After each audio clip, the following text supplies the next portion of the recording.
کہ مالک ہمیں دیکھ رہے ہیں. ہم نے فیض آباد کی یخ بستہ راتوں میں نعرے لگائے. ہمیں اس بات پر فخر ہے. تو یہ بات بھی یاد رکھیں وہ مالک دیکھ رہے ہیں کون ذاتی انات کی وجہ سے کسی دوسرے کو جماعت میں آنے سے روک رہا ہے. تحریک لبیک پاکستان ایک مقدس مشن کا نام ہے. یہاں دو نمبری نہیں چلتی. یہاں تشنع، بناوٹ، نمود و نمائش نہیں چلتی. مالک تو ہیں وہ خالص مال خریدتے ہیں.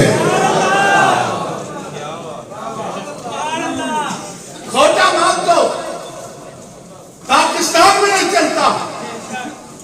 تو کھوٹا مال ناموس رسالت اور خط نبوت کے مشن میں کیسے چل سکتا ہے؟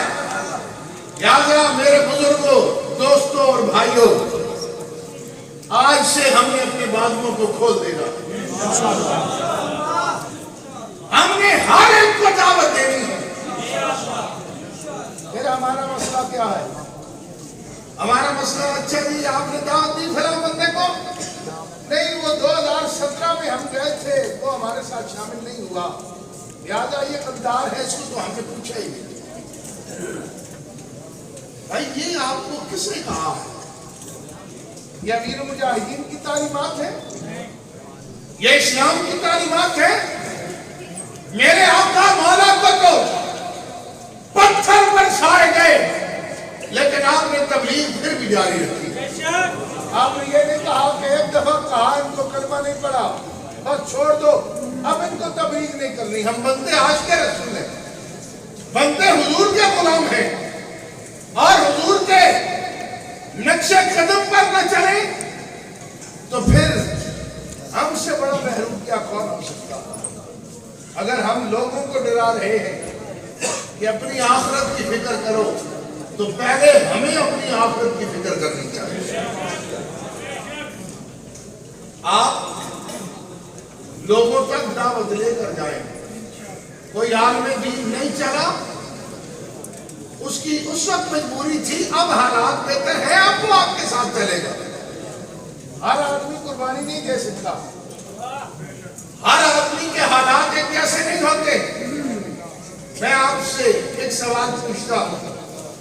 ایک آدمی جیل نہیں جا سکتا، ہمارے ساتھ ریلیوں میں شریک نہیں ہو سکتا، پولیس کی مار نہیں کھا سکتا، کچہری میں نہیں جا سکتا، لیکن وہ اتنا کام ضرور کرتا ہے.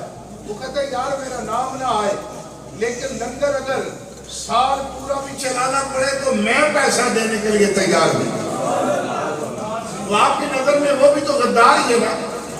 لیکن وہ آپ کو فیض آباد میں نہیں نظر آیا، لاہور میں نہیں نظر آیا، کہیں آپ کو سٹیج پر نہیں، گلی میں نہیں، محلے میں نہیں، جھنڈا نہیں لگایا، لبیک کا نعرہ اس نے نہیں لگایا، میڈیا پر وہ نہیں آیا.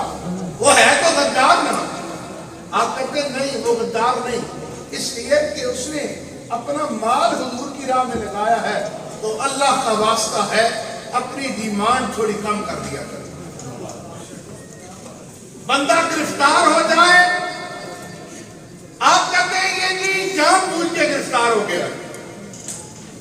یہ ساری باتیں ہم نے بھولتی ہیں.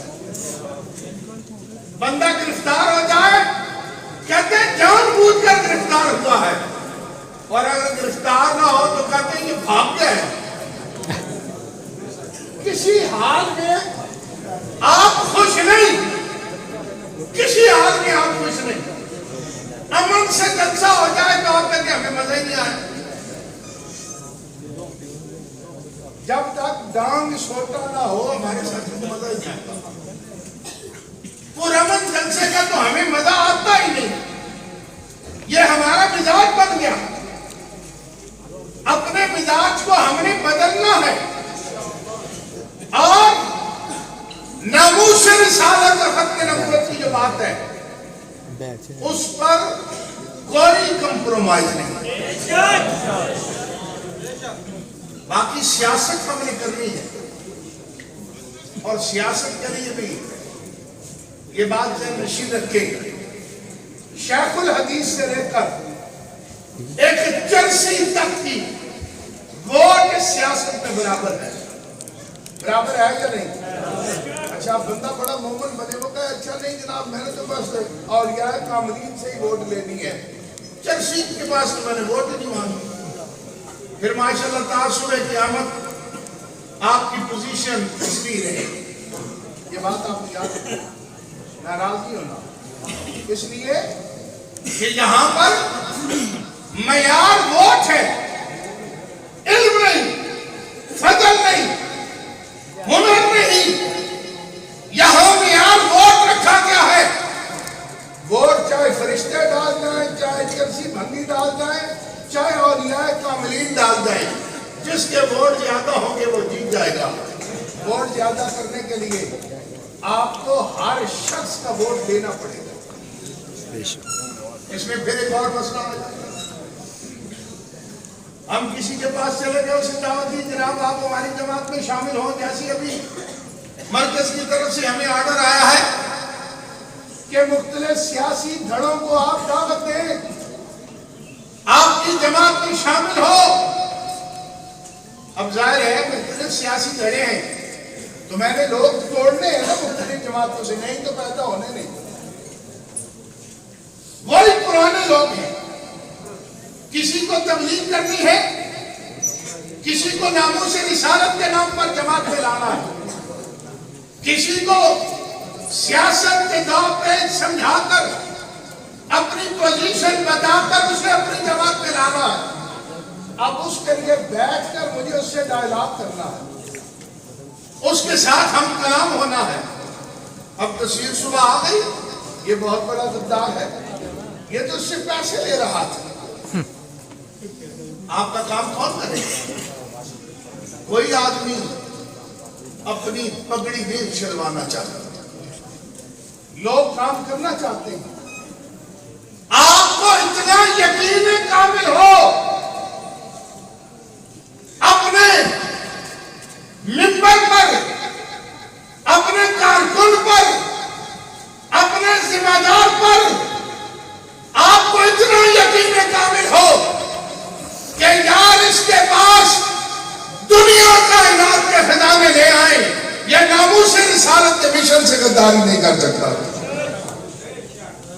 ہمیں اتنا یقین اپنے کارکن پر، ذمہ دار پر ہونا چاہیے، لیکن ہم کسی کو جنازے میں بھی گزرتا ہوا دیکھ لیتے ہیں اور دوسرے دن وہ پوسٹ چل جاتی ہے، نیچے کمنٹس دیکھنے والے ہوتے ہیں، پگڑی اچھال دی جاتی ہے۔ مجھے یہ بتائیں جس کی عزت کو ہم نے تار تار کیا ہے، کیا روزے قیامت اس کا جواب ہمیں نہیں دینا پڑے گا؟ اب اسلام کہاں ہے؟ ہم بات تو کر رہے ہیں کہ دین کو تخت پر لائیں گے، دین کو ہم نے اپنے اوپر بھی دین نافذ کیا ہے کہ نہیں کیا؟ جب میرا کردار، میرا وجود، میرا عمل دین سے عاری ہوگا، کوئی آدمی میرے ساتھ چلنے کے لیے تیار نہیں ہوگا، اور جب میں اندر اور باہر سے مخلص ہو کر اپنی جماعت کے لیے کام کروں گا، اللہ کی مدد بھی شامل حال ہوگی۔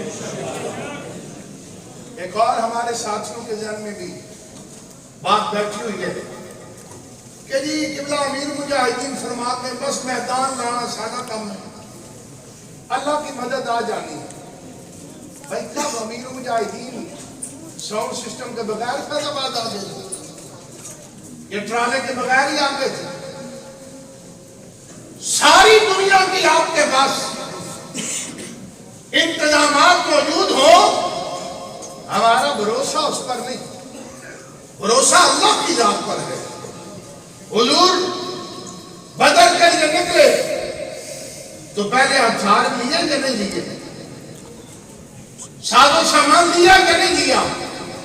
ساز و سامان لے کر 313 جانثار لے کر میدان میں آ گئے اور سر سجدے میں رکھ دیا کہ ساری زندگی کی کمائی یہی ہے، اگر آج نہیں شکست ہو گئی دینے والا کوئی نہیں ہے۔ ان الذین قالوا ربنا اللہ ثم استقاموا، جنہوں نے کہا اللہ ہمارا رب ہے پھر اس پر استقامت اختیار کی، جب استقامت اختیار کریں گے تتنزل علیہم الملائکہ، پھر اللہ ان پر رحمت کے فرشتوں کو نازل فرما دے۔ اس لیے الیکشن لڑنے کی کچھ لوازمات بھی ہمارے ہاں ہر بندہ قابل قدر ہے۔ میں خود ایک کارکن ہوں، اور یہ بھی بات یاد رکھیں جو کارکن نہیں بن سکتا وہ جماعت کا کوئی کام نہیں کر سکتا۔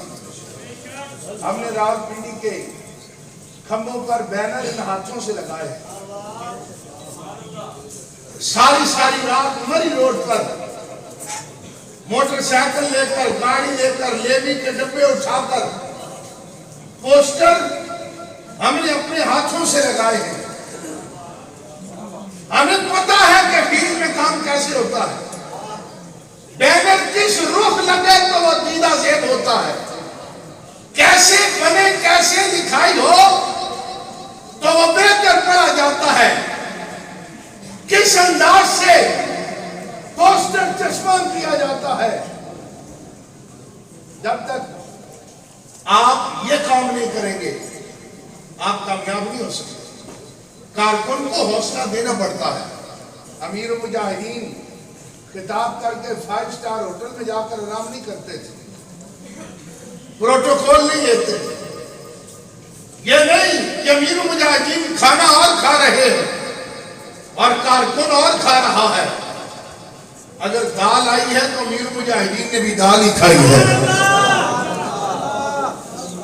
یہ الگ بات ہے کہ مالکوں نے کرم نوازی کی، ڈرائی فروٹ، انڈے، سوپ، مچھلی، مٹن، حلیم، ہر چیز آتی رہی، مالک تو اپنی کرم نوازی فرماتے تھے۔ لیکن امیر مجاہدین نے کیا کہا؟ کارکن اگر سڑک پر سوئے گا تو امیر مجاہدین بھی سڑک پر سوئے گا۔ یہ فیض آباد سے کامیابی کے جھنڈے